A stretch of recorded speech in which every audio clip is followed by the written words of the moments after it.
इस कदर वाकिफ़ है मेरे कलम मेरे जज्बातों से, अगर मैं इश्क लिखना भी चाहूँ तो इनकलाब लिख जाता है।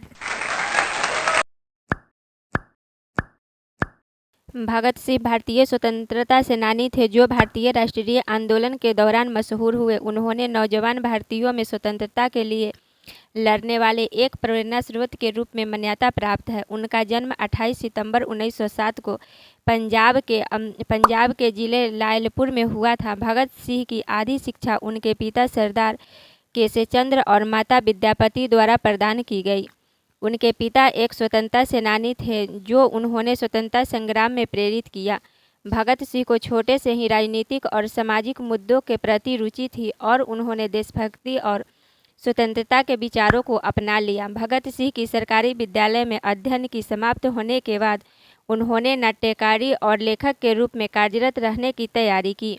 इस दौरान ही उन्होंने साम्राज्यवादी और अंग्रेज साम्राज्य के खिलाफ अपनी आवाज़ बुलंद की। उन्होंने स्वतंत्रता संग्राम नौजवान भारत सभा की स्थापना की जो अंग्रेजी राज के विरुद्ध में लड़ने का मंच बन गया। 1928 में भगत सिंह ने साथी स्वतंत्रता सेनानियों सुखदेव और राजगुरु के साथ लाहौर बम धमाकों की योजना बनाई। इसमें भगत सिंह ने संगठन की राजनीतिक और सामरिक कार्यवाही में अहम भूमिका निभाई।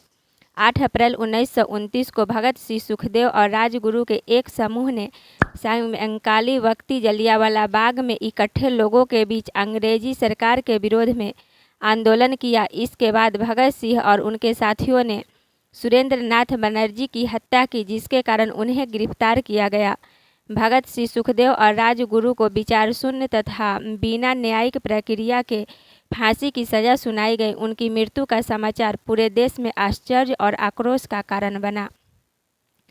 उनकी शहादत ने स्वतंत्रता संग्राम को नई ऊंचाइयों तक पहुंचाया और उन्हें अमर शहीद का दर्जा प्राप्त हुआ।